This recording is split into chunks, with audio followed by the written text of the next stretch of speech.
This conference will now be recorded. So it's official. Here we go. Tell you. Okay. Hi, everyone. So happy to see you all. And I'm just going to start the way we typically do, except that I'm going to start with Carol. Not to put you on the hot seat, but I was just hoping that you wouldn't mind introducing yourself to everyone here. Hi, I'm Carol. I have MS. I was diagnosed in 1997, so I've had MS for quite a few years. I'm in a wheelchair. I did take a few steps today on my walker again, so it's been a while. Yeah, it's been a while, but I am getting physical therapy and OT, and so that's because I refuse to be confined. I'm just not going to just stay confined forever. So anyway, recently I've been having a lot of spasms and I got Botox. And so I waited a couple of weeks. I think it's working. I'm just not ready to say it's been working really well. I'm just kind of taking it really slow. Spasms decreased a little bit. I'm up and about a little bit more. So that's why I'm here, looking for some support, seeing if anybody else is going through what I'm going through. So may I ask, when you got Botox, I'm not really familiar with that. Where did you get the Botox? Like in the muscle or? Yeah, I went for a consultation, and yeah, they do give it to you in the muscles, and they had to see the muscle groups that were affected, which was not a problem because all I had to do is literally just touch my legs, right? And the spasms just started. So while I was having the consultation, they decided then and there that, they were just going to give me the Botox injections that day. Yeah, Okay. yeah, the spasms were that bad. So they gave them to me and was like, okay, so in a couple of weeks, you should be seeing some results. And I'm like, so a couple of weeks? Really? A couple of weeks. So I counted down the days and, a couple of weeks came and I'm thinking, all right, well, it should be happening today. And I was thinking maybe I should have seen something leading up to that day. Nothing. So a couple of days after that, it started getting a little better, a little better. So, like I said, I'm a little better, but I'm afraid to I'm still knocking on wood. Well, I'm Yeah. glad. Yeah, I hope it helps. And thank you for joining us tonight. And is the gentleman that was with you, is he still there? Yep. Yeah, he's here. Hi. How you doing? You're Carol's. Caregiver. Yep. James and his wife are my caregivers. Okay. Nice. Hi, James. Hi. And by all means, you can chime in, and you're most welcome to be here. So, Okay. yeah. Thanks for having us. We just wanted to check it out and hear from you all, and we're happy to be here. Excellent. Thanks. So Thank now you. I'm going to go and do some introductions more. Barbara, did you want to introduce yourself to the group? Okay. Not hearing from Barbara. You're on mute. So I didn't know if you wanted to unmute yourself and talk, or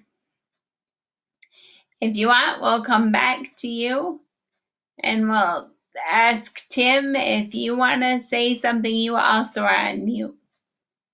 Oh yeah, I'm here. I'm just outside right now. Hi, I'm Tim, and I've been diagnosed since March the 19th, and yeah, I've been I'm looking forward to these every other Tuesdays. All every 2 weeks. It's kind of like the highlight of my week to listen in and chat with you all. So thank you very much for this platform. Appreciate it. Okay, That's well, good. We look forward to having you here every 2 weeks. So it's good to see you again, Tim. Good to see you. And now, because so many of us, Carol, we kind of know each other, I'm just going to bop around to do introduction. So we'll go to Mike. Do you want to introduce yourself? We can't hear you, Mike.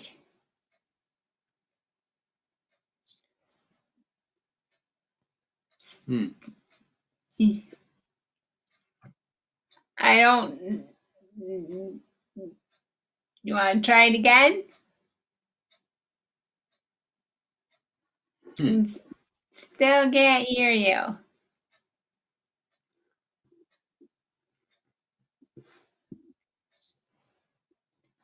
Okay. I think he's gonna try to log off and log back on again. All right. All right, we'll see you in a bit, Mike. Okay. We'll see you in a bit. Okay. Hi, Karen. How are you doing Maybe tonight? Mike's mic isn't on because, he's talking and the mic's not on and it's not moving. And mine's moving and yours is moving. Yeah, Mike, is your microphone plugged in? I wanted to know, Carol, where do you live? I live in Sherman Oaks, California. Nice. I'm Karen. I'm in Oakland, California. Nice. And I've been diagnosed with primary progressive MS 3 years ago. And it's a pretty rapid decline on my side. So I'm curious too about the caregiver. I'm at a point where it's really not safe for me to be alone and how to find a caregiver and what would that look like. And I like living alone, so I'm pretty preoccupied with that. And I'm turning 70 on Friday, and apricots are always in season. On my birthday is my first one. And since the masks are coming down and people are starting to gather, I'm going to have an open house just for low maintenance people on Sunday and Monday. It's Sunday and Monday, it's just drop in, and Saturday if it's the only day. But of course, the high maintenance people are like, well, I might. Can I come on Saturday? If I might, but I can't commit, and I don't know that. But so I'm really working on just like, no, Saturday is for people who know what they're doing. Sunday, Monday is for whatever. But it feels good to be able to do that, after all this time. And I have so much paralysis in my right side, and I feel like I'm lugging a 30-pound dead weight with my paralysis in my leg, and it just keeps growing. So anyway. Yeah, I have right-sided paralysis. Fortunately, I'm left-handed. Yeah, I'm not. So, Oh, wow. Yeah, well, I am now. it's hard. Yeah. Makes you learn Yeah, but the fast. caregiver thing is something I'm interested in, just like posing to people and what does that look like? And especially, if I had somebody live here, what the heck would that look like? Would they be an employee? Would they be a whatever? And Oh, caregivers are very hard to find. I can't. You know what? It's been a nightmare for quite a few years for me trying to find caregivers. So, I mean, all I can say to you is like, good luck with that. Really. I used to train caregivers and home care workers, and then Really? all of a sudden it's like, I don't know how to do this. Yeah. And there's a honeymoon period you'll find, and people put their best foot forward in the beginning, and yeah, it's really hard finding good caregivers. Just Yeah. know what you're looking for, and just know what you're looking for, and put that out there. Ask the right questions. Yeah, but what's challenging is the needs change. Well, Karen, can we hold on just for a second? I don't Sure, want to. sure. I just want to, because I saw Mike's microphone and Barbara had her microphone on, and I want to introduce Tree Tree to everyone. So just want to do really quick intros. And so, Mike, is your microphone working? I don't know. Is it? Yes, Yes. it's working. Good call, Yes. Karen. Okay. And did you want to introduce yourself to everybody? I'm Mike. I live in Arizona, not far from Rick. And the weather's great out here. It's good to see everyone. There always seems to be some new people joining, and they're always welcome to see that. Nothing new with me. Maintaining quite well. Thank you. That's good. And Barbara, I saw you took your microphone off for a second. Did you want to, it's muted again. Did you want to introduce yourself?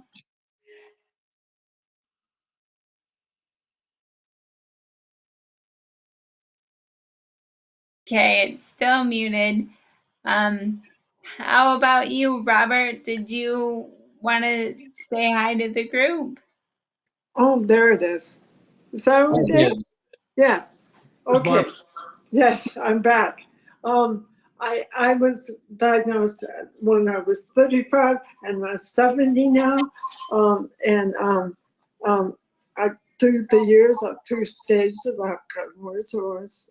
And now it's clear I'm in a motorized wheelchair and I need lots of help. And I'm in a home in California. Um, and my right hand, which I used to also always press the nails, now not working. So that's what I have right now. Okay. Well, thank you for joining us tonight, Barbara. It's nice to meet you. Likewise. Thank Barbara, you. where did you say you were from, Barbara? I'm originally from Colorado, but right now I'm from California. I'm in Okay. California. Brent? Claremont. Okay. Yes. Okay. And now, Tree, did you want to say hi to everyone? Hi, I'm Tree. I'm in San Antonio, Texas. I was diagnosed last October. No, yes, October. Sorry. Yeah. Okay. Robert, did you want to? I thought I saw your microphone on. There he is. Yay. There it is. Hey everybody, how's everyone doing today? Good, thank you. How are you? I'm good. I had two pieces of good news.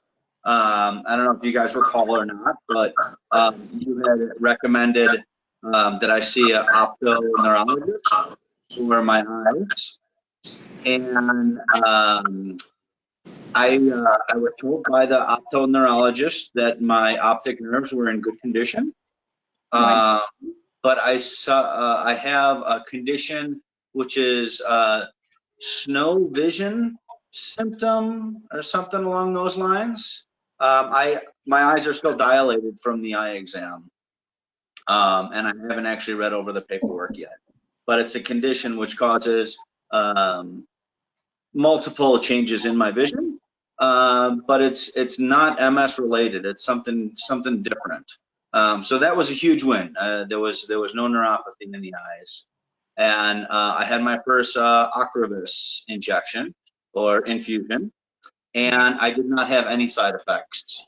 Wonderful. So those that have seen me before, I had tried the Tecfidera, and that sent me to the ER. So when I went in for this infusion, I was extremely scared and nervous about it. I had a very nice nurse, and the doctor actually made a point to give her a call ahead of time and say, hey, he's having some anxiety going into this, so treat him nice. So the people here in Salt Lake were very nice about it. Nice. And you are in Utah? Yes. Yeah, okay. Well, that's good. Happy to hear that your Ocrevus infusion went well. And now, speaking of Ocrevus, I'll swing over to Kim, and she can introduce herself. Kim from Des Moines, Iowa, relapsing remitting, diagnosed in 2012. Currently on Ocrevus. Okay. And then Frank, if you wanted to say hi to everyone. Hi, everybody. How's that? My name's Frank Austin. I'm from Plainville, Kansas, out in the middle of nowhere or in the middle of everywhere, depending on how you want to look at it. Okay. I have secondary progressive MS. I was like a number of people on this call diagnosed in 1997. So that's a big club. That's good here. And I'm just loving it. I'm just living a good life and I can't complain. That's excellent. Now I will go over to right next to me. To me. To you. I'm Dan Digman, and I was diagnosed in 2000. I have relapsing remitting MS, and after a lifetime of being on beta-serin, I had just switched to Ocrevus 6 weeks ago, and I, like Robert, haven't had any side effects, and I'm married to this one. And hi, I'm Jennifer. I was diagnosed like Carol and Frank in 1997. I'm living with secondary progressive MS, and I am currently taking Rituxan infusions. So that's my story. So now we're gonna party. Let's do this. Yeah. So it seemed like kind of a common thing, Karen, that you were asking, and I kind of got it from Barbara too, that we wanted to talk a little bit about caregivers. Carol, how, if you don't mind putting you on the spot, how did you find your caregiver? Actually, I used to pass by her every day. Okay. And we started to talk, and that's actually how we met. Okay. I used to use an agency for referrals, and that didn't work out for me. And I just started to pass by this wonderful person, and we just kind of like just started to talk, and I just asked her, would she be interested, and that's how we met. So we kind of took it slow, got to know one another. I met her husband, and one thing led to another. So Okay. So Karen, I mean, are you like Carol at the place where you would want to go through an agency, or? No, it's more like, for me, what's tough Kind of thing. is, well, like, do they live with you? Do they not live with you? How many, and because of the nature of it being progressive, there's, not a lot of diseases, unless you got cancer and you're going to die soon, that there's this progression. And that, looking at Carol, I wouldn't know, you seem fine. You get that crap all the time. I seem fine. You wouldn't even Yeah. know I had cognitive decline, Right. So it's about, getting someone. Well, for me, like, I've already given up some things. Well, my dog died a few months ago, but I had someone groom the dog. And then I started to get a house cleaner. And so, that's like just each thing of like, and then even interviewing house cleaners is, well, how often do you need someone? It's like, I don't know. And then if I just had a caregiver, would I do anything? I mean, I lay on my ass all the time anyway. And so how much do I want to not do? It's like house cleaning, I don't really want to do that, so that's okay. But it's just the nature of the progression. Or a few weeks ago I had this UTI and it went on for a long time. Well, now I'm exhausted, and because I have trained caregivers and home care workers, and you get the gamut. You get the whole gamut of everything. You have to direct them. They don't know what to do, and you have to direct them. And then if this week you only needed this, but then in a few weeks you need more, that's the stuff that's causing me more anxiety than actually trusting my instincts about who to hire and how to go about it. But it's defining, well, what actually do I need? I've kind of been okay, but I think I'm going to have to give up driving pretty soon, and I don't know how close I am to a wheelchair. So all those unknowns Yeah. mixing it in with the personalities and yeah. Yeah. And that's that Driving's a tricky thing. I actually learned how to drive with my left foot for a long time, and everybody kept, telling me, "Oh, you better be careful." I knew somebody that did that had MS, and her left foot slipped off and hit the accelerator, and this happened and that happened, and I was like, "Yeah, well, it's not going to happen to me," and until it did, and Yeah. yeah, it happened. Yeah. I hit a parked car, but that was the end of my driving, so I quit. But yeah, it took me that long, and I thought I could do everything until I couldn't, Yeah. and I learned the hard way, and I'm still clinging to my independence. James can vouch for that. Yeah, I'm stubborn, very stubborn. Yeah. The left foot accelerator. I've been braking with my left foot for since pretty much since I got diagnosed around 2018. And I did reading about that. And they said, for people that learned how to drive with a stick shift, they can do that. And I could still press on the gas with the right. And even with that, I've talked to someone about putting in a left foot accelerator because I'm used to the braking with the left that I could do that. But it's just my mobility is so impaired that do I want to be out by myself on the street? Um, no, you don't. Yeah. Yeah. No, you don't. But if somebody said to me what I'm saying to you right now, I wouldn't care. I'd still be out on the street by myself, so, and that's what I did. And I just stopped doing it. I mean, I'm in a power wheelchair now. And I mean, really, when I was driving with my left foot, I drove from here with my dog from California to New Orleans. I went from LA to New Orleans, and from New Orleans to Palm Beach, California. I mean, Palm Beach, Florida, and back alone. Nobody believed I did it. I did it, and I wasn't worried. Other people were worried. I was fine. Did I make the trip okay? Yeah, I did. Um, could things have gone wrong? Yeah, a million things could have gone wrong. I was just lucky. That's all. So yeah. Have I had bad accidents around my home? Yeah.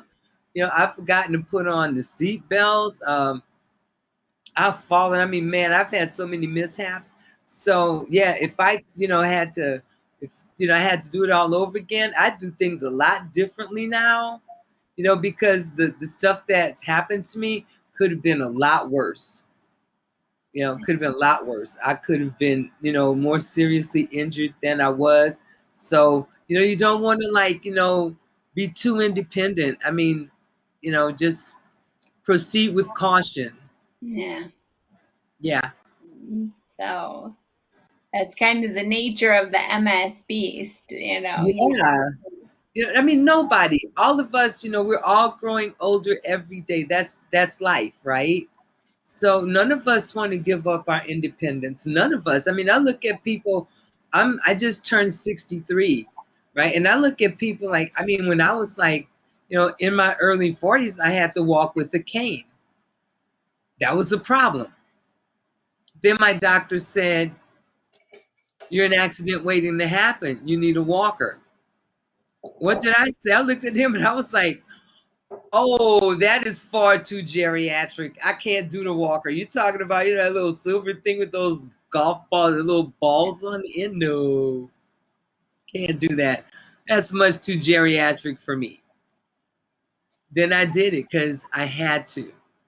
I mean, really, the falls were getting so bad. So I had to do it. I got better, and, I got to the wheelchair thing, and then, I had to do that. So, I mean, it was what it was. I just had to do it. So now I'm looking at people that are, older than I am, and I'm looking at them going, "Oh my God, you just had hip surgery. You're still wearing You're gonna fall down. Why don't you at least use a cane? You need a walker. Their I pride do that won't all the let them. time. Yeah, and I'm like, when I was in my 40s, I had to, and you won't. What is wrong with you?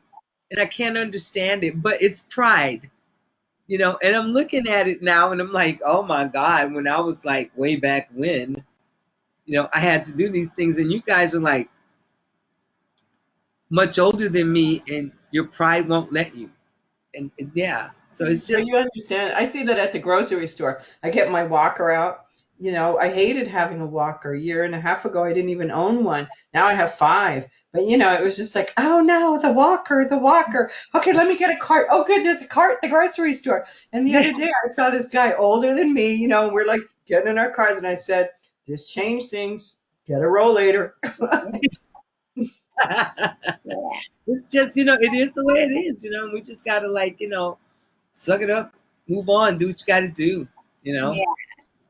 And Carol, you had said something about Florida, and that's a perfect segue to introduce Michelle to everyone. Because Michelle, would you mind introducing yourself to everybody, saying hi? Hi, everyone. I haven't been around for a while.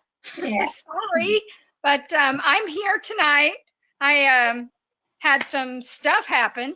Um, some of you see my posts, others don't. But just to introduce myself, my name is Michelle. I live in Orlando, Florida, next to 15 minutes from Epcot's door, and which will be great as soon as the masks come off. I'm not going to renew my pass until then. Uh, um, no masks in the heat. It's not going to happen. And I've been on Tysabri for 6 years, until a week ago. And now they're making me change, because I tested positive for the John Charles virus, and my titer was high. It was up in the 2.32 range. So, you know, I don't know how I managed to, you know, skip over not getting that silly thing and for 6 years, and then in a pandemic when I don't see people, and when I do, I'm 6 feet distance and I'm wearing a mask, and now all of a sudden I get this silly virus. So I'm just shaking my head. That's just the craziest thing ever. Yeah. Now I have to get off my favorite Tysabri. So, and I've been feeling the best that I have in the last 6 years have come up in the last couple months. And I mean, walking great, everything's great. But, you know, I'm confirmed non-active secondary progressive now. And, you know, what drugs do I have options for? Well, there's not a lot. So, the, you know, they first said Ocrevus, and I'm like, not going to happen. After doing some research and finding out that the long-term suppression for B cells is causing some big-time issues, in people. So, and also for me, you know, not being an active disease, I just don't think that it's prudent for me to go on a treatment that's just so aggressive. And so that kind of wipes out a couple of options for me. You know, I would never do Lemtrada. I don't like the safety profile. And, you know, there's Ocrevus, which I'd have to deal with, or Mavenclad, and both of those have the same safety profiles. They're just as high. And then the next options are Mayzent and Zeposia. So now I'm looking at those, and I've got my research team looking at different trials, because there's one or two that is possibly going to start enrolling within the next month to 60 days. And it could take that long to get me on a new drug. So if that happens, then and the drug trials that I'm talking about, I've forgotten the name of the drugs, and I probably couldn't pronounce them anyway. but the next options, the drug trials are for not active secondary progressive, which is awesome. And there's two of them that they're looking at that are happening or about to happen. So that would be really awesome if it does happen, and I'll be waving my hand up high, enroll me. So Okay. What there we about go. That's what's happening to me right now. And I'm getting ready to go on a family reunion trip, and I have a couple of fillings that fell out in the front. So now I'm trying to find an emergency dentist. So there you go. There's my world. You've got What your is hands full. what is non-active secondary progressive? It means you don't have relapses. Oh, I just, from this point forward, I'll just accumulate disability. so I came to the same decision as you. Jennifer, you always say you're on Rituxan, and nobody else says it. When I got diagnosed 3 years ago, I was, literally diagnosed, and 5 minutes later, the doctor said, "Well, I hate to give you assignment, but here's two infusions. One's Rituxan, one's Ocrevus. They're almost the same thing as far as we're concerned. Just one costs $20,000 and one costs 65, but you won't have to pay for it anyway." And I was trying to get a second opinion. And if you're old like me, I made this big appeal, and then I said, "I need a second opinion. It's the $65,000 question." Because it was like, do you want either or? And then I thought, who knows, who's on that panel that might not have gotten it, but do you want either or? So I was just curious because you always bring that up, Jennifer, and nobody else says they're on Rituxan, but my provider was like, we're used to this, we know it, we don't know Ocrevus, as far as we're concerned, that's what we would recommend. And then I had a couple of friends who were like technical pharmaceutical writers, and I said, well, what do you think? I mean, nobody asked me, do you want to take either one? So I was just at that point, and they all said Rituxan, so I was just curious. Well, I go way back, Karen. I go way back. I was on a drug. I took Navantrone. Oh, Ever. wow. And so I took Navantrone, and then I maxed out with Navantrone, and Ocrevus had not been released on the market yet. So my neurologist said, you can't take any more Navantrone, so let's try Rituxan. And then once Ocrevus came out, I said, do I want to try that? And Dr. Braley said, no, they're pretty similar. You're having good results with Rituxan. So I've taken that forever.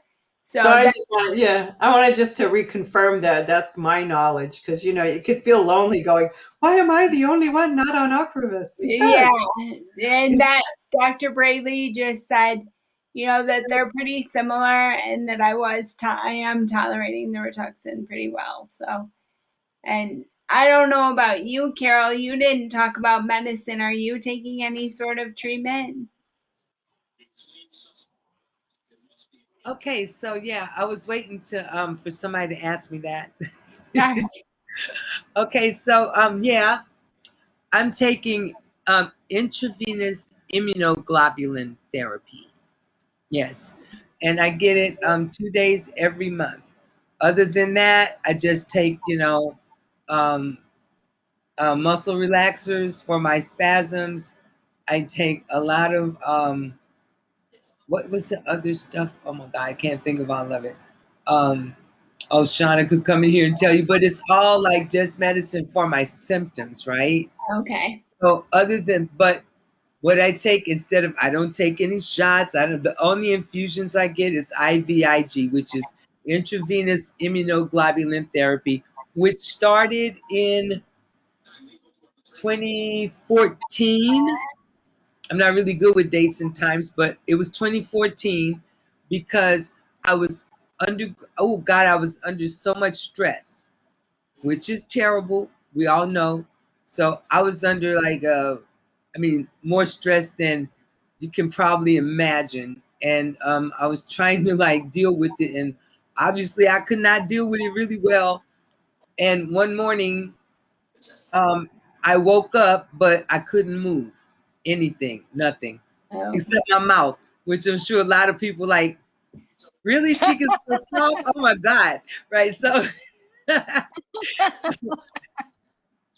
Yeah, so they took me to the hospital, and we set about trying to fix me. And they had this drug called oh my God, it was called I got to think of it because it saved my life. Because I was like, if I can't come back from this, I really don't want to live. You know, because really I couldn't do anything. I had to go through. I was in the hospital for a month, and I was in physical therapy for a month, and then they almost tried to put me in a nursing home, and I left AMA and came home. Right. So yeah, I was like transferring from my wheelchair to the bed with a transfer board. You know, and I'm like, I'm not gonna live like this. So plasma paresis. Okay. Oh, yeah. You've heard of that? Yeah, I Okay. have the scar. Yeah, right. You still have a Mhm. scar from it. We're old school. I'm sorry. We go way back. Yeah. Yeah, right. Okay. So yeah, it saved my life. And you know, when I was in the hospital, I thought I was really doing better. And they were like, all the times you thought you were doing better, really you were not. And I'm like, wow, you didn't tell me. They were like, well, we didn't want to tell you that. Okay. The plasmapheresis wasn't working for me like it was two other patients that was getting it. They stopped taking me to the infusion room because they didn't want me to see that they were doing better than me. I Oh, didn't know. So after that, that was when I started on the IVIG, and I've been getting it every month since 2014. So Okay. that's all I get other than taking medicine for my symptoms. And Okay. that's what I'm on. Okay. Thank Yeah. you for letting me share. Yeah. Thank you for sharing. Yeah. Carol, I'm late to the game here. Are you secondary progressive as well? I'm considered primary progressive, but I'm a fighter. You need to know that.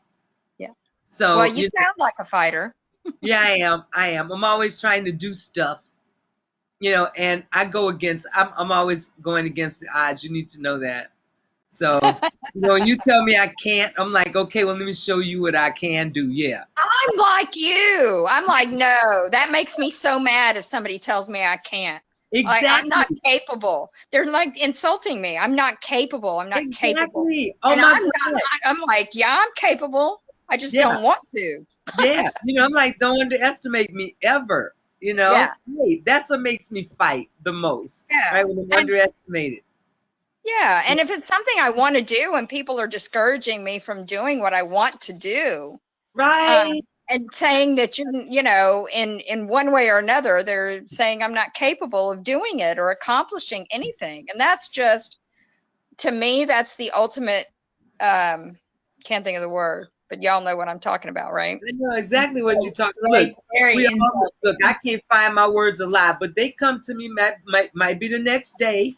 Yeah, it'll hit me and I'll be like, oh yeah, that's the word. I'll be talking Right. later and that's Yeah. the Then you word. got to call somebody and remind them of what you forgot to say yesterday. I know. Yeah. Uh, I know. um, That delay, I have a friend who came with me to a conference about a year and almost 2 years ago. So it's kind of good. And I'm not like on Facebook, but she's joined a MS Facebook group so she can keep up with stuff. But the delay, there's that just, what's my friend's name? I forgot. But it's just a delay. And so I don't even fret about it anymore because it doesn't come tomorrow. It comes in about whenever. 20 seconds. It used to be like a 5-second delay, where I'm just drawing a blank. And sometimes it's kind of embarrassing because I'm almost 70, right? So my friends are on this side and that side, and they're like, everyone has that. And it's like, no, everyone does not have holes in their brain. But I have the opposite because I'm expected to function like a fully functioning person. Because look, I look great. I seem fine. And that executive function is really lacking. It's like you don't have those hooks that you just so used to multitasking. I've had symptoms for 20 years. And my neurologist said, the MS specialist, she said, you probably had it beforehand. You just didn't know, like you could fight it with those reserves. But yeah, I'm finding more, not people saying you can't. And it's like, why don't you just, and it's like, why don't you? Yeah. So anyway, I don't want to take up all that time, but just Oh, echoing. yeah, I get that too, Karen, but that comes on the backside of the other, you know. You were going to say something, Frank, it looked like. I was just going to say it's instant recall that you're lacking. Just Believe me, I know that. What are you calling it? Instant recall. Oh, instant recall. I know, but like Michelle was saying, no, Carol was saying, well, my memory's not that good. And it's like, let's take a poll. Whose memory in this group is good? Well, my memory's good. I just don't remember it It now. depends. How far back am I going? That's right. Well, it depends on how, I guess, and also then how much do I really care to remember it, right? That too, Dan. Well, and something I did care enough about to remember, Tim, is your appointment coming up? Is that, because you had something where you're determining something. I can't remember if it was last Friday or this coming Friday. I know that was actually last Friday.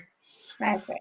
And then I had a second meeting with my neurologist in Richmond, Virginia. He called me back on Wednesday.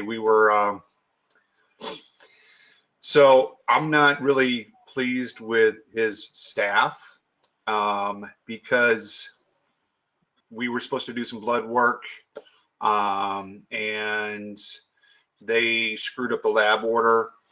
So we went ahead and did some more lab work, and I actually got the doc to admit, because he was saying, oh, why didn't you do the lab work? And I'm like, because it was screwed up. I finally got him to admit that his staff screwed it all up. We were talking on medication that he'd like to have me try out. We're talking about doing Tecfidera. I think Robert had mentioned that he was on that for a minute and didn't quite like it. So I'm a little apprehensive about it, but we're just. Sorry for that. I shouldn't have said anything. My apologies. No. It's important that I hear that kind of stuff because I take it with I'm realistic enough knowing that what may work for me may not work for you, and vice versa, and all that kind of good stuff. So, and when I spoke to my neurologist, he said I was the first case he had ever run across where someone had allergic reaction, and he had given it to 1,500 patients. So there's that. I just, Tim, I'm doing all my drug research. I ran across Vumerity or something like that, but it's brand new. It's just recently approved, either September or December last year, and it is the same drug as Tecfidera, but it is a better GI profile. and of course, I did not bring my pen with me here today. Oh, yeah, I did. Never mind. Hold on. Yeah, let me go on to my list real quick and get you the exact spelling. Sure. I'll be right. Yeah. No worries. You can put it in the chat too. Yeah. I'm an RN, and it's like my worst nightmare when people have these kind of discussions. Well, I got that blue pill. Well, my doctor said this, or, yeah, don't let the doctor give you them genetic drugs, and I like work with seniors and they're like, yeah, I got these genetic drugs, or someone's like, I went and got a chromosome shot. And I'm like, oh, okay. But when it comes to MS, for me to walk out, and I'm not the only person where they say, well, which drug do you want to take? What? What the hell? So we have no choice but to have these kind of back and forth discussions. And Tim, I know I said it last time. I'm going to say it again.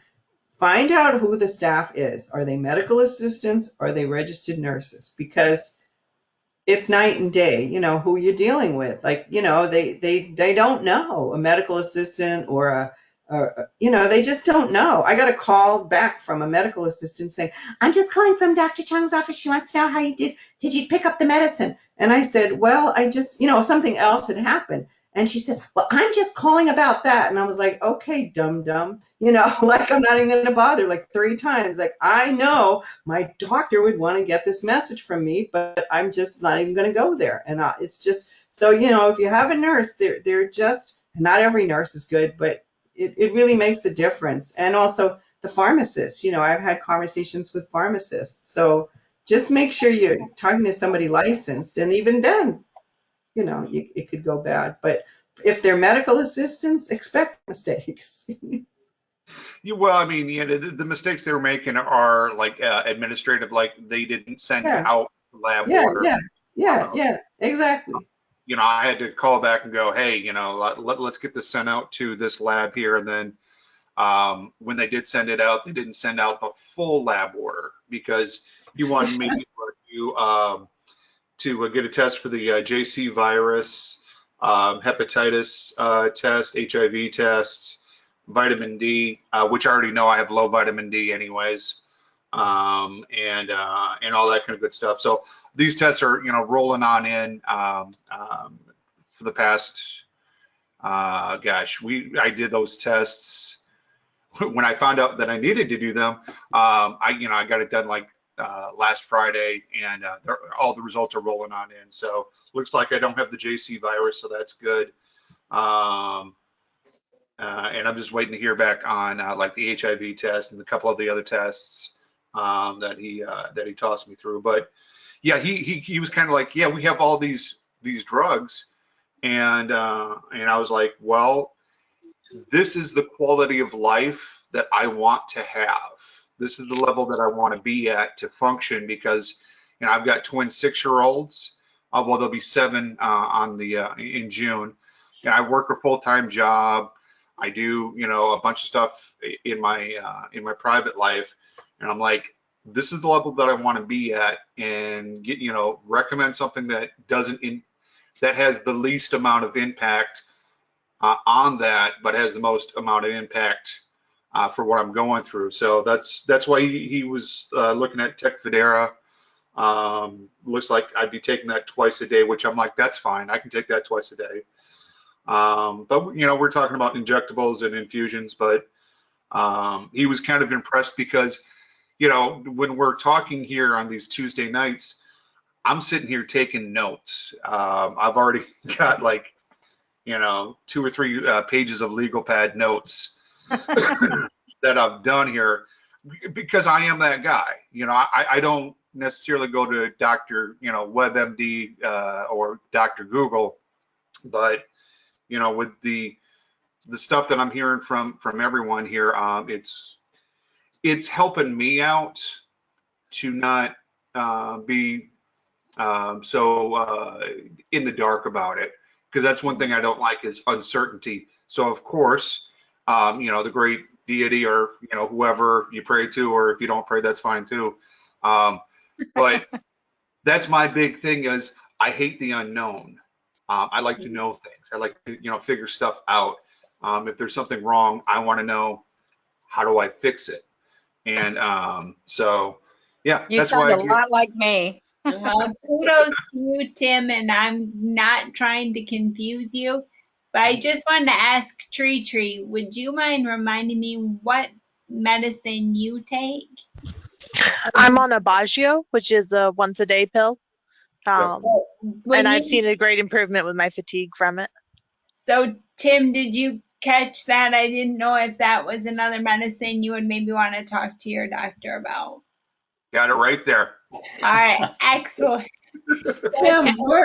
Tim, you said I'm this guy. Well, I don't have to explain why I might not remember, but weren't you the guy who said, I just do what they tell me? Weren't you that guy? Initially, when this is about 4 years ago when we were looking at that as a possible MS, I was that guy that was like, okay, I'll do whatever you guys tell me to do. And then I had a lumbar puncture that was the worst pain in my life, and that's when I fired my first neurologist. But I'm prior service, and I've dealt with the VA for a number of years.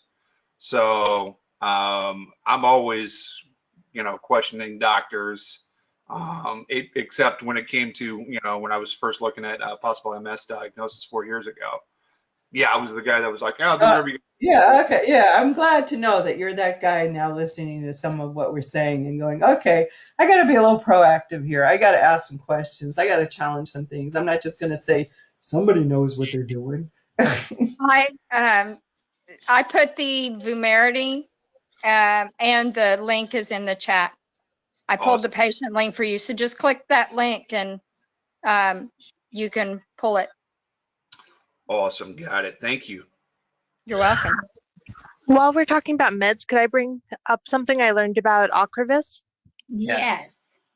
I don't know if this has already been mentioned because I've missed a few meetings, but Ocrevus, the one Jennifer's on, that I forget the name of, Rituxan, Yeah. and Kesimpta, or however you say it, which is a newer one, they're showing that they're making it so that the new vaccine doesn't work as well. So Yeah. if you're on those, you want to get your viral load checked. I heard that as well. Was that you, Robert? Yes, Robert, you said that you'd heard that as well. Yes, yeah, and that was one of the things my doctor went over with me. He's like, if you plan on getting any vaccines, doesn't matter what the vaccine is, get it now before your Ocrevus injection or your infusion, because the vaccines won't take as well. And okay, and so because obviously then yes, Dan Digman's freaked out about that because of everything, because just as I'm on the beta seron and there was no issue with the vaccine, and then boom, I'm looking into Ocrevus, and then you're just like you're waiting and stuff, and so now I'm going, but then now I'm paying attention and those things that you remember because I care, right? But there was something, and as there was a discussion, and I'm not seeing it. You guys talk amongst yourselves, but okay, no, here it is. All right, so there was all this discussion and stuff, and it's on. I don't know if you guys know or look into Dr. Barry Singer. He's big. I always put him like with, the Fosters, the Dr. Beavers and stuff. But there were questions, and these are the things, and this is where obviously all of us, whether you're on Ocrevus or anything, talk to your neurologist, get to the answers and stuff. And so that was the thing in the question, because you're right, Tree, as far as whether the vaccine's going to make an impact. And Dr. Singer had posted, and this is something that I was copied in a tweet and stuff, but he said even if antibody levels to the COVID-19 spike protein may be lower, people on Rituxan, Ocrevus, and Kesimpta should still be able to mount a good T cell response. And whatever CD8 T cells are effective at killing virus infected cells. And so, and then I'm trying to figure out then, because there was the whole directive from the National MS Society, and I mean, look at this, and I think we put that in the chats earlier, and we can put that up again, but the MS Society had really good research on your MS medications and the COVID vaccines, and they were recommending I think it was like a 12-week delay from the time I got my last Ocrevus infusion to when I could get my vaccine. Well, then, dude, I'm sitting here, the world's opening up, and I've got nothing, right? And so then you check around, you ask around, you hear, friends who got their vaccine not in the designated window, and the wait time and everything. But then I reached out to my neurologist and saying, what do I do? Because I'm like, can I go at 6 weeks, 7 weeks? Isn't that close enough? Kind of thing. And she said that, yeah, that the society, or, the recommendation is 12 weeks, but their recommendation within the neurologist is she's like, 30 days after your infusion, your infusion is good enough because you need to get some level of protection. And it's almost like, something's better than nothing, something's better than nothing. And to, and be vigilant. I mean, I realize that the world's opening up, but I'll still wear a mask and I'll still do things. But yeah, I mean, it'll be after 7 weeks that I'm going to get my, actually it's this Friday, I'll get my first vaccine, but it is, I think, that's why it's so important, take the notes, do your research, but then, talk to your doctor who's going to know your situation best and like what's the best recommendation, and not like we talked about WebMD and Dr. Google. It's like, to get that, but we need to know this going into it, that it's like you need to check because the with the Rituxan, Ocrevus, and what was it, the Kesimpta. I mean, just it's not as effective, but something's better than nothing, in my opinion. I'm not Dr. Dan. That's just, and you've got to be comfortable with that. And I know that's what I had reached out to one of our friends who, like, months ago, back in March, I believe it was. He was only 4 weeks after his last Ocrevus, and he got, I think, Moderna. And he's just like, I just need to protect myself. And he's had no problems, but he's also very vigilant of washing his hands, wearing a mask, staying socially distant and stuff. So our camera has frozen because I can turn my head and not just stare at Dan, even though he's cute. stop it. But I'm just saying. Okay, because it was kind of creeping me out. I'm like, Jennifer, like, move your head. There we go. Yay, I'm back. See, look, woo, I can move. But, yeah, thanks. So, yay, there's something I've noticed tonight then.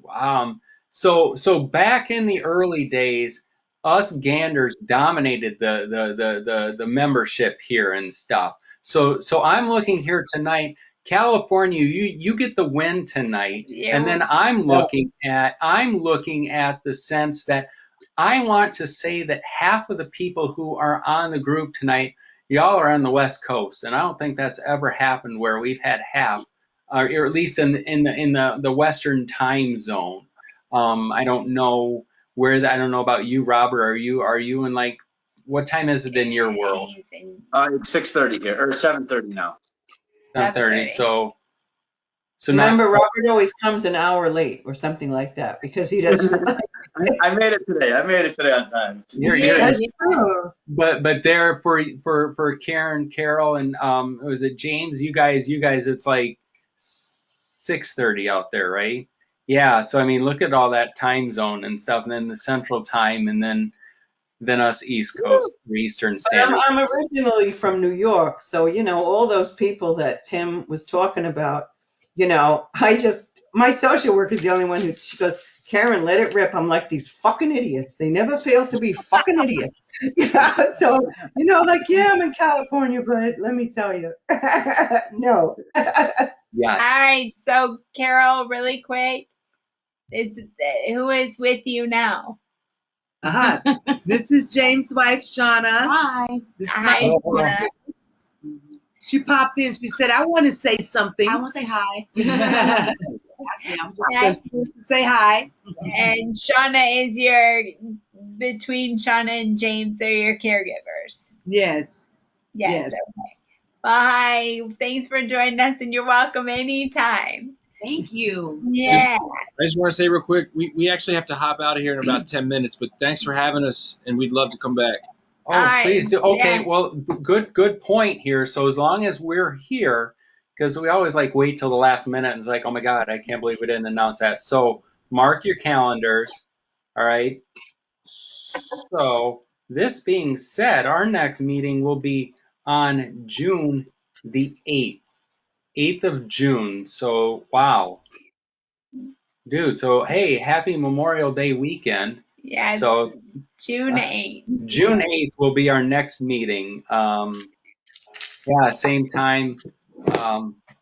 That's And then Carol, if you when you signed in for the meeting today, if you left your email address, we can contact you and then we'll send you a meeting reminder before our next meeting. Okay. Okay. Same thing with Barbara. If you put Yes. your email address in the chat box, we'll make sure to send you a reminder. Okay. and Barbara, and I guess that Can I- as we're talking about the size, or the east west coast, everything. California is a big state. Where if you don't mind asking Barbara, where are you located then in that great state of California? I think she said she's in Claremont, and that's a suburb of San Diego, I believe. Something I was going to ask. Miss Carol, what's your passion? Okay, because I failed geography, so I'm. It's a big. Is that north or south side? I did too. North or south side of what? San Diego? California. That's south. Oh, That's southern. about as far south as you can go. Yeah. See, I heard her say Klamath. In San Diego. I heard her say Klamath, so I was like, oh, she's north. But I think Frank is usually right. When it comes to my opinion and Frank's opinion, he's usually right. Frank is usually right. That's a real mistake. Yeah. I wanted to ask Carol though, now she's yakking, because I wanted to know, I mean, it's fine to say caregiver, but I wanted to know, what does that mean? What for you does that mean? I know what caregivers do in general, but now that I'm looking at this for myself. Ask me again, what? Say that again. What, I know in theory what caregivers do, but what, I mean, it's personal, so maybe you don't want to say, but I'm just curious, like, you have these caregivers, so what do they do for you?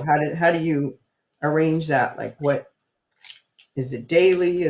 Do they live with you? Do they come over? How does that work? Oh, we live together. Yes. Yep. We're like one big happy family over here. We have 2 dogs. And we like, one is big, one is small. But we have like, my dog is like, I don't know, Angel's about 70 pounds. She's an Argentine dogo. And then we have a schnoodle, and she's like 14 years old. She weighs about 13 pounds. And then there's the 3 of us. Is it And your house? So is it at your house? yeah, well, I call it our home. So yeah, but they moved in with me. So yeah. We lived in the neighborhood Yeah, we lived right down the street. about a quarter of a mile away. We moved in about a month ago, and ultimately, obviously every day is different, right? You feel better a certain day, or you can do more. We basically like fill in the gaps. Yep. We do. We try we try and give her as much independence as possible, and we are just always like with no matter what, like one of us is within an earshot to just be there. Make sure she's good. That's fun. Yeah, they never leave me alone. And it's like, I'm always like, I can spend some time alone, but they're always like talking with one another behind my back. Like, okay, I'm gonna go, you stay, I'm gonna go, blah blah blah. They don't really consult me on that kind of stuff, but they really try not to ever leave me alone. So I mean, I guess that's a good thing, we're right? just trying to like make her feel confident with yeah, with whatever's going on. I mean, but it's working. I'm happy, and like he said, my needs change a lot. Sometimes I'm more independent, than other times. So yeah, I go back and forth. Like, the spasms, they were like taking over my life for a while here. And the spasms were so bad that, I mean, I was like almost coming out of my chair. My whole body would be like stiff, like a board. And I would have to, like, I have a wheelchair, that actually would recline, and I would have to recline it, to keep from like sliding out. My legs would be straight, my whole body. I don't know if anybody has spasms like that, but Yeah. okay, I thought that, I thought my like the muscles were just gonna burst in my legs. I mean, it was terrible. So they've kind of subsided now, but I didn't know what I was gonna do. So yeah, so those days like that, it was just miserable. I can't get my legs in the bed, can't get them out of the bed. I can't turn, I can't. Oh my God, it was just horrible. So yeah, my needs changed from day to day, and they were here, for whatever I needed. We're bringing trays to the bed. Some days we sit at the table and eat, eating in the bed. Didn't want to eat outside, whatever. Now I'm gardening again. I'm out there, um, working with my plants out on the patio, and everything's good in the neighborhood right now. So we can all relax for a bit. That's good. Yeah. So as caregivers go, you know what? Do shift work. I mean, I don't want to tell you what to do, but I would just do shift work. I wouldn't rush to move somebody in my home right away. So I'm just saying. Yeah, I mean, before, if I can say, before we moved in, before we moved in, I was primarily, I was a caregiver. I mean, and I would come in, every day and, make sure she's good. So it can work that way too. You don't have to have any, you don't You have don't to have to have have people someone move in right move away. in with you. It just worked out because, like I said, we lived down the street and, Carol got to know James as well, being obviously that we're married. And, it works for us because, obviously, we're also, we're still young. So we have like a busy life as well. So it works better that we're here because even if we, when we have to go out and things like that, she knows we're coming back. And I think that, like, even just peace of mind, knowing that there's someone around, That's true. that makes people feel, at ease, just knowing that fact, So, yeah. She also got to know, like, in my case, she got to know me over time. Like, I Yeah, didn't that's what live I'm saying. here for, I knew her for probably about a year Yeah. before. So, the most important thing is in like anything in life, it's like knowing what you want. You got to know what you want Hmm. and then go from there. Yeah. It's hard to know what you want when you have this disease you don't want. I Yeah. understand. Yeah. I know. For sure. I understand. I Mhm. understand. Yeah, most definitely. Yeah. But I think the one thing, Karen, that we can all agree with is we want to keep our independence as long as we can and have the best quality of life, like Tim was saying. And, Tree and Robert, like we all want to stay as independent and do as much for ourselves as we can. And so I think those, Carol, I have a caregiver that when Dan is working, I have someone that just helps me with activities of daily living that I can no longer do for myself. So I don't Yeah. know, Karen, like going to the grocery store or cooking or doing laundry, having somebody to help, but I don't know if a couple hours a week or, and like Carol said, that's one of those things that you have to have time and like it's not like a quick overnight decision, thank God. It's not. It really isn't. Yeah, so You I'm know, really in that. Shauna has a great sense Yeah. of humor, and she makes me laugh. And I mean, I believe that laughter is the best medicine all the time. So we laugh a lot here. This one And does too. yeah, This one has sense of humor as oh my well. God. Yeah, there's a lot of laughter, and that means a lot. Like, the atmosphere is just it's really light, and I love that, and we try to keep it that way. So, I think it's a positive environment, and that means a lot. So, just laughter. Yeah. Yeah, but it's that losing that independence where, I've been losing more and more of it. And I'm really facing that. It's not like I talk about it with my social worker. My friend's daughter's a social worker. I've talked to her. You know, I'm getting now more into the nitty gritty of, well, what would this look like, and what do I need? And so, you know, it's a big thing because I've had some really good days recently, just like good days, not I don't have too much fluctuation other than maybe fatigue. You know, I don't have pain, I don't have all that. But, you know, my days are good when, oh, I went out and I went to the pool, and that's been so amazing. I've been able to swim at least like 2 times a week, and it's just after like the winter of not moving because it's the only place I could move my body is in the water. It's the only time, and there's one lifeguard who's adorable. There's 2 different pools I go to.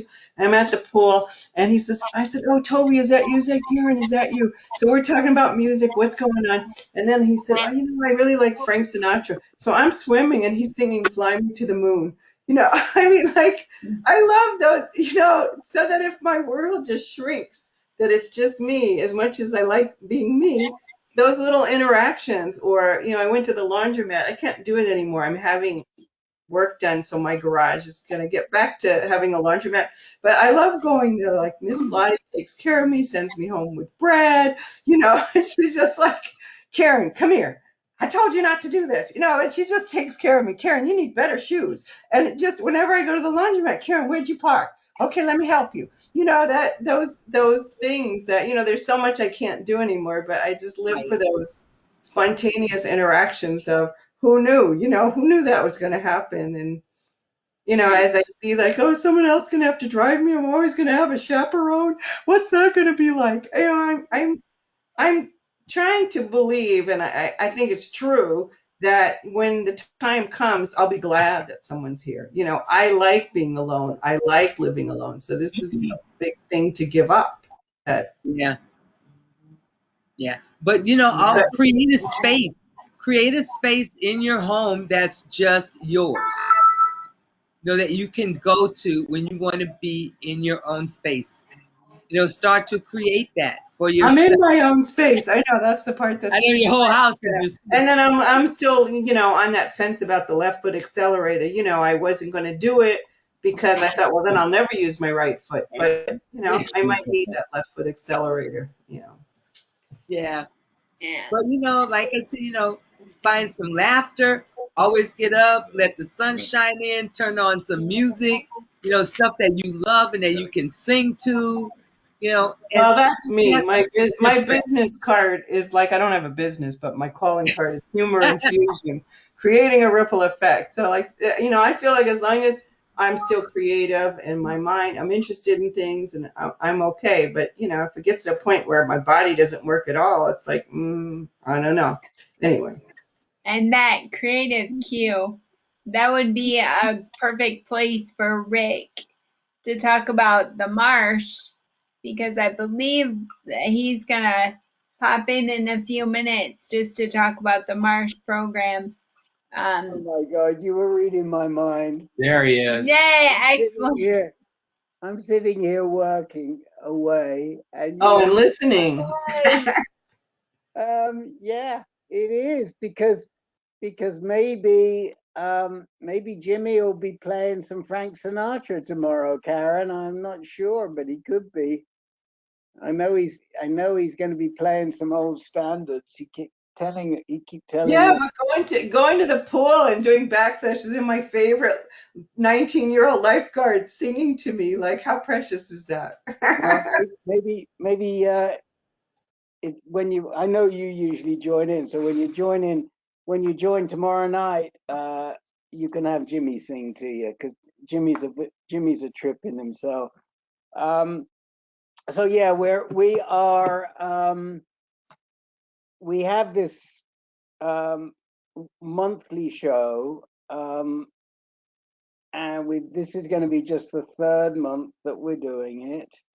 And it's with a theater company that Karen knows well in the Bay Area called The Marsh, and they have a place in Oakland and a place in theater in San Francisco. And I heard yesterday, I think they've got some cabaret space in Berkeley, which I never knew about. But evidently, they have cabaret space. They don't have a space. They don't have a space in Oakland. They have a space in Berkeley, which is like Oh. right near there. And there's like a little cabaret room, and then they have the theater. Okay, so they're not in Oakland, they're in Berkeley. And by the way, if Barbara said Claremont, Claremont is just east of Berkeley. No, No. no. Ask Frank. Okay, there actually is a Claremont in the Bay Area. There's also a Claremont in the LA area, and there is a Claremont Mesa in San Diego. Okay, And there's a Claremont, Florida, about 20 minutes from me. okay, we know it wasn't that one. There's a Claremont Street in Berkeley and a Claremont Hotel, but there's not a Claremont. So I'm gonna put the link in the chat window, and it's free and it's drop-in and it's fun, and it's also on quite late for those of you back east. But since there's a lot of you that aren't, then hopefully you'll join. And if you can't get to sleep tomorrow night, then you should join anyway. So hold on a minute, everyone. There it is. And that's it. That's the end of the promo. Back to our moderators. That was perfect timing, Rick. Thank you. Thank you for bringing That's what happens. That's what happens when he eavesdrops. That's right. Yeah. I'm glad I didn't say anything bad about Rick. I haven't been here the whole time. I've been wandering in and out and trying to get some stuff done and making phone calls. Yes. Thank At you. least that's what he's telling all of us. Yeah, that's right. Hey, That's exactly right, Michelle. sorry to interrupt. We actually got to get going. I'm gonna try and get Carol on. Are you guys continuing? Are you guys continuing the meeting? I think we're almost probably about done. Yeah, probably for another Okay. like 10, 15 minutes. Okay. Thank you guys so much. Oh, All right, it's great to thank meet you. you guys. Thank you. Nice to meet you all. Hope to Peace. see you We'll see you guys in soon. Nice to meet 2 you. weeks. We'll see you. June 8th. Yes. Good to Have a see good you weekend. guys. Okay. Thanks for everything. Yeah, Pleasure. good night. No, so Mike, I'm here looking and I can't for the life of me. What's on your hat? I'm like trying to size that up. It's like Bruce Springsteen. oh, it isn't. See, I think you're muted, Mike. You're muted, Mr. P. I am a Detroit Tigers fan. I'm sorry. Yeah, that's right. You're from Michigan. I'm sorry. Born and raised in Detroit. Yeah. So what's the hat of?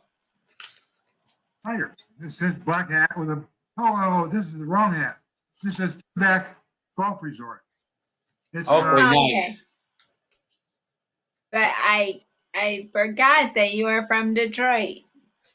yeah. I thought I had my other hat on. This is my Tigers hat.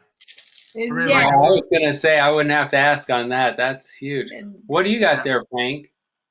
I got one that's got my name on it and city council. And Nice. when is that election? Yeah. In November.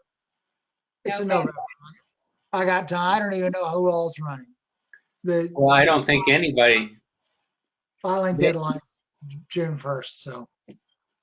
Well, they know you're running, so they're just like, dude, I don't have a shot. Austin's running, so that's his. I know if my mom or dad were running, it would be a different story. But I've been gone too long, so we'll see. Is this your first time running for public office, Frank? For public office, yes. Wow. So were your parents, because you said if my mom and dad were, are you like Frank Austin from the famous Austin family? Well, my mother was the county tax appraiser forever. Okay. And my dad had a heart attack when he was 51, 52, and he was a production supervisor for an oil company, had to get out of the oil fields and come into town, and he took over maintenance for the school system. And he worked for them for 20 years. So the Austin name is understood around here. But, I left a month after I graduated from high school. I didn't come back for 50 years. So I'll say, worst thing that happens is I don't get a job. You got the hat. Yeah, Yeah, but you got a hat. that's good. It looks good on you. I had to pay for the hat. But it Oh, looks good on you. Yeah. I have a Detroit question because you always say, we're ganders. And of course, it doesn't mean anything to me because I'm from New York and I live in California. And so everything in the middle is a black hole. But today, next to the laundromat, part of the fun is there's this cafe. And I got Detroit pizza. And I never thought about Detroit pizza. But then I'm like, hey, guys, is there such a thing?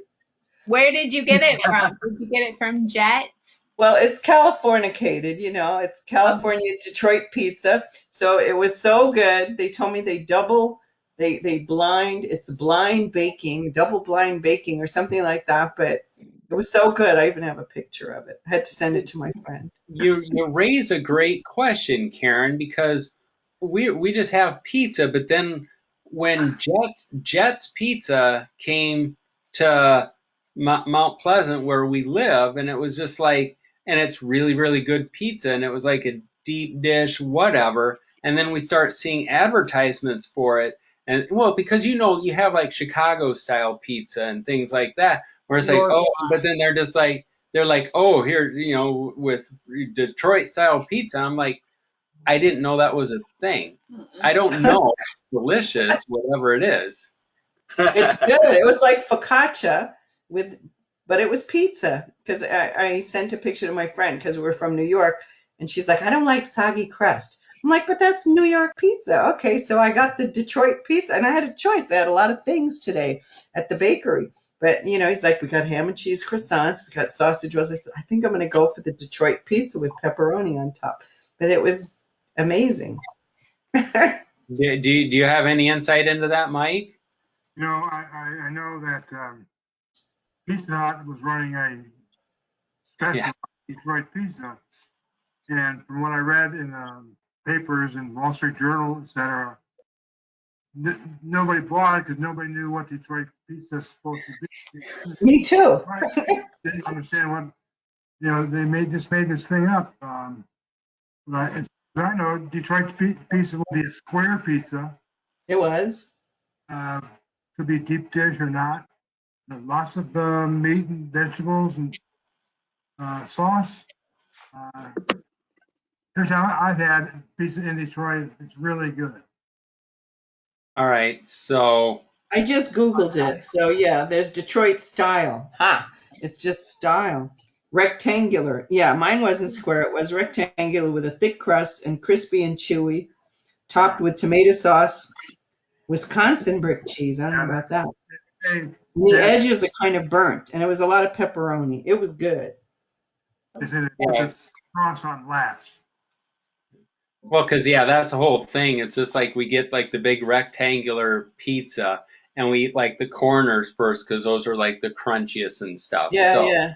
So then that's it. Detroit pizza. All right. When I eat it next, I'll think of you, ganders. yeah, and tree, we won't recommend Detroit pizza to you. That's too much or that's Too not much fat. And I don't know about the fiber part, but the fat part would be out of the diet range. because that's tree, and I know that some people, that's not very well's protocol either, pizza. So some people are really careful about their diet. So, Weekenders, we're just like, pizza, beer, yum. I'm gluten friendly. So, but Trici, I mean, so we talked about how's everything else going for you? I mean, the Baggio's working and stuff. Yeah, the Baggio's working well. I just started physical therapy today, so awesome.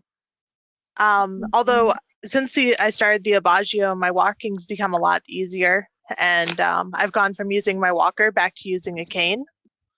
So Wow. hopefully with Wow. physical therapy, I can get rid of the cane. Yeah. Well, that's Wow. So, I I mean, are know. you tired? I mean, worn out from the physical therapy, or you're just like, I own this like a rock star? Well, it was just the assessment, so it wasn't too bad. They just like made me like they hold still while they pushed against me, and then like timed how fast I walked around the building and stuff. Okay. okay. Yeah, I that's know. just starting assessments. I know. For me, Tree, when I got that personal trainer that specializes in MS, and I started seeing him once a month in November, and then bumped up to twice. Sorry, once a week in November, and then twice a week in starting in January for 30 minutes apiece. It's been a game changer for me. Where we don't do any cardio. That's all on me. We just do, all the uh, strength training and things. So Yeah, I'm I'm super excited to excited. hear how that goes for you. Thank you. Yeah. Kim, That's all I got. is Kim yours connected to medication or just you got the trainer and that's what's doing? Because I'm finding for me the swimming is like amazing.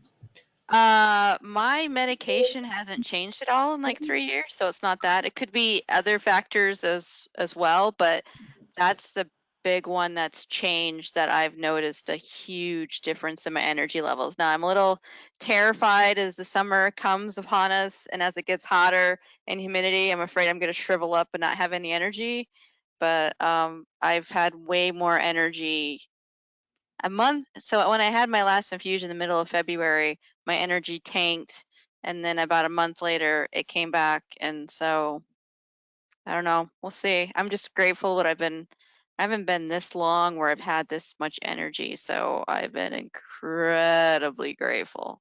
And it's just, you forget how bad the fatigue is until it lifts for a little bit, and you're like, whoa, I can't believe I can do XYZ and not get tired yet. So I mean, I had to take a nap this afternoon, but it wasn't bad. I still got a lot of stuff done. A So nap is what yesterday I went out for 6 hours.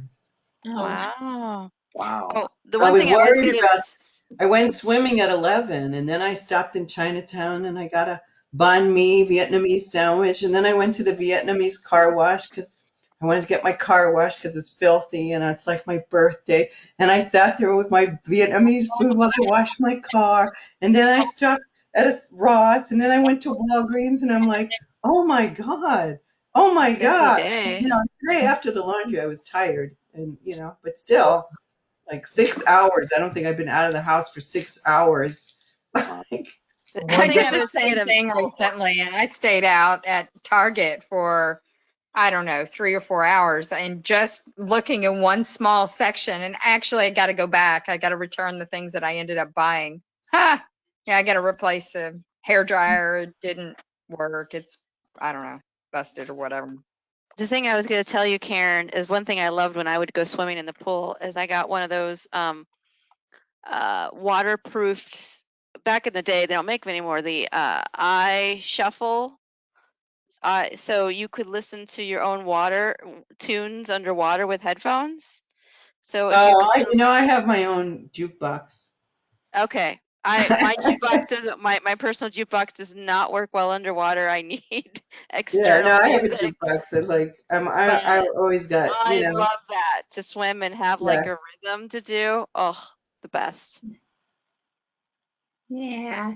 Well, it's kind of, I think the group is kind of dwindling down. It's getting a little later, I suppose. Did Robert, how are you doing? I mean, it sounds like you're doing pretty well with your Ocrevus infusion. How are things going?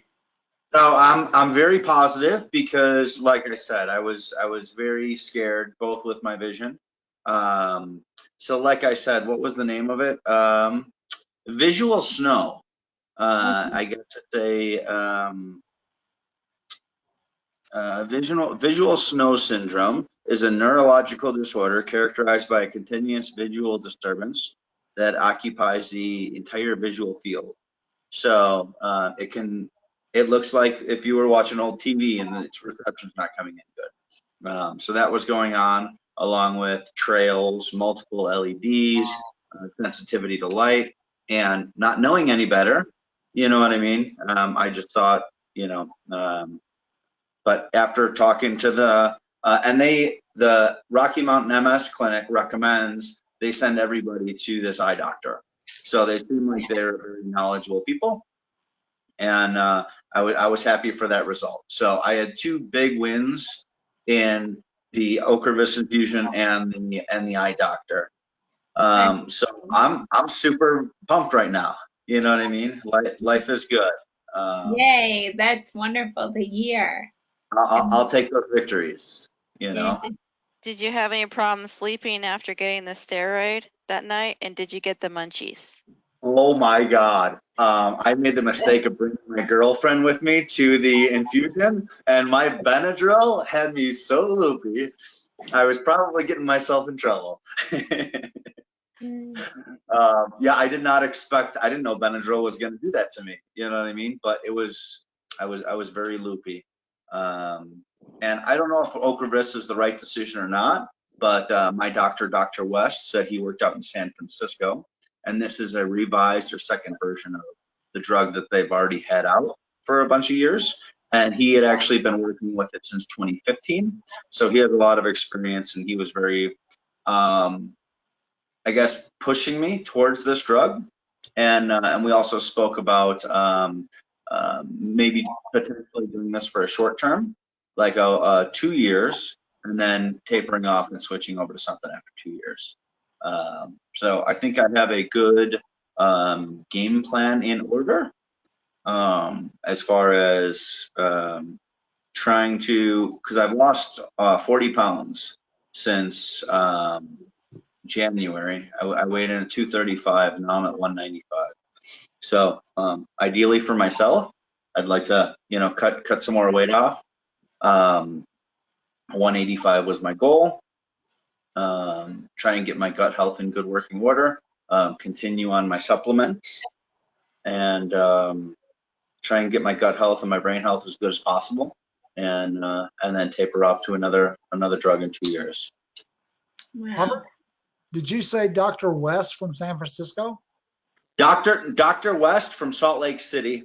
From Salt Lake City, okay.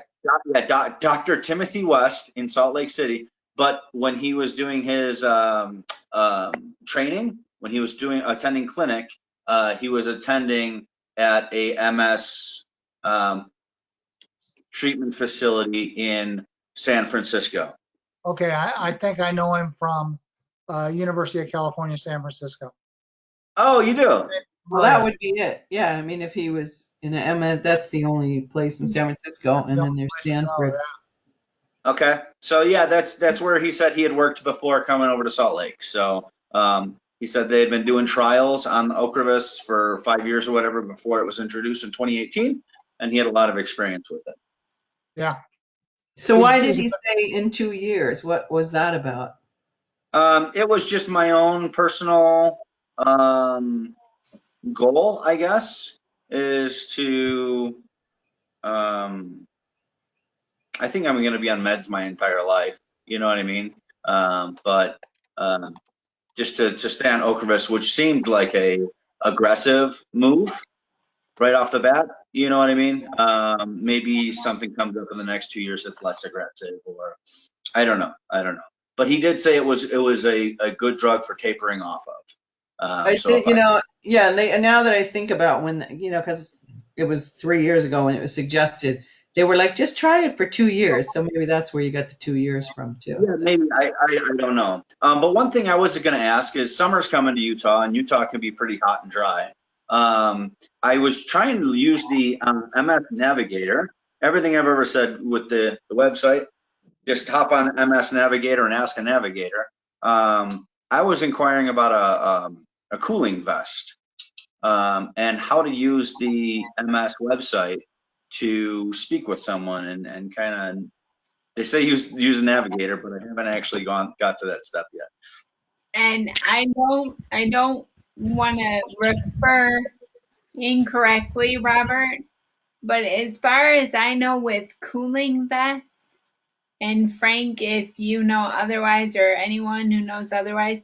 But Robert, I've always heard with cooling vests to reach out to the Multiple Sclerosis Association. Yeah, the Multiple Sclerosis Association of America, because that's one of their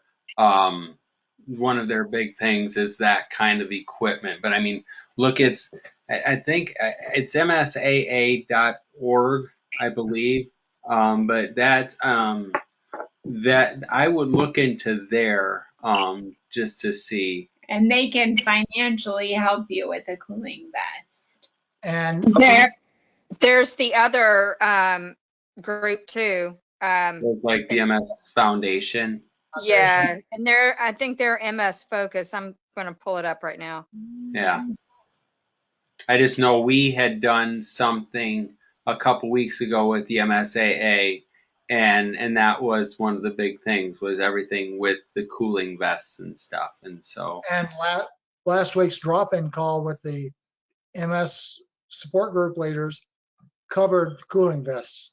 So you can definitely get them some good information from the navigators on that. yeah. Okay, excellent. Yeah. Yeah, I'm fortunate enough to be working and I can go buy my own vest, but if there's an organization or something out there that can help me, then And there are. try that. Yeah. This group right here, they do big cooling vest charitable stuff. So there's the site, and they actually have a whole bunch of charitable stuff, not just your basic like cooling vests and things like that. They also do like a Bright Futures grant where you can choose anything you want to do, and they'll hook you up with it. Hook you up Michelle, with I'm this. not seeing the camera. I'm sorry. Am I the only one not seeing Michelle's camera? Or did your camera go out?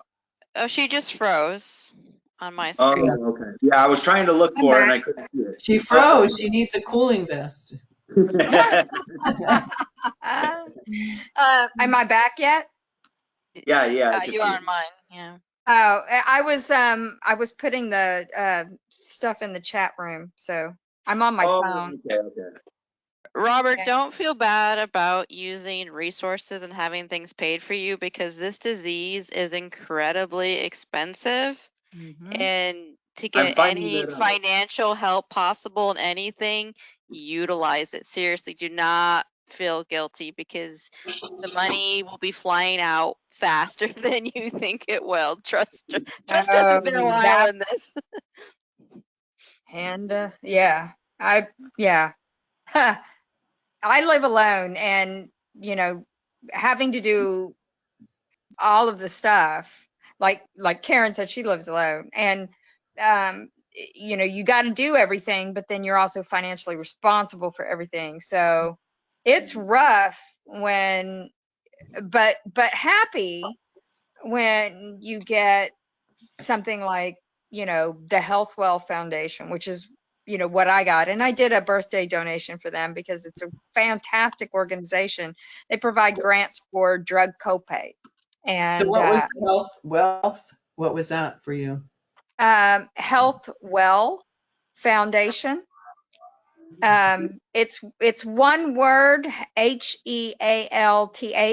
capital WELL. I forgot for a second. But they're really great, so you can reach out to them. And then there's a couple others, but the time to get grants, financial help for your drug copays is at the end of every year, starting in like October. And then and a lot of times you'll have, like my infusion center was reaching out and doing that for me. So every October they would just confirm my Medicare and go out and get me whatever they could get me. And this year I got a $9,000 grant, so it was awesome. And everything's paid for, and then you can switch it over. The kind of grant I got, but not all of them are the same. But so I got one that you can switch over to premiums, and I don't know what they're telling me is, I haven't done it yet, but what they're telling me is that it'll pay my Medicare premium. So that's gonna rock the socks. From that, because I'm with Kaiser, and it wasn't until I asked for a social worker, and I said, I make $25,000 a year. So she said, really, you qualify for financial medical assistance, and that is like, especially in California, it's like if you make less than $40,000 a year, it's much higher than I would have suspected. But it's Yeah. not something they advertise, so I don't pay co-pays anymore. Thank goodness. And then they also came up with a new plan where my premium's only $40 a month, as opposed to Yeah, y'all 100. got the, did So your, yeah. did California actually make a state insurance plan? Oh, you mean like with Obamacare? No. I heard that they were gonna Oh, go and do like a Medicare for all type no, situation. that hasn't happened. So I do pay my Medicare premium, but like just my ears pricked up. I'm like, really? I wouldn't have to pay the Medicare premium? Is that I true? know. What? Yeah. Yeah, that's what they, when they told me that, I was like, oh my gosh, because what I Where is figured is that? Is that the same what you said, Health Well Foundation? yeah. Hey guys, sorry to interrupt, but I really have to go. I hope everybody has a couple small victories this week, and I look forward to seeing you in a couple weeks. Yeah, see you and Good. continue Bye, good Robert. health and success, Robert. All right, take Thank care, you very Robert. much. Nice See to ya. meet you. And Nice to Dan, meet you guys. and Dan has to work in the morning tomorrow, so I think I'm gonna put him to bed too. Yeah. Yeah, It's 10:15 here. I yeah, should probably go find something to eat. yeah, probably. All Detroit right. pizza. Yeah. Oh, That's what the weekend is for. Jets is just over just the other side of the stadium. So, okay, so we are set then for June 8th. Have a great 3-day weekend coming up.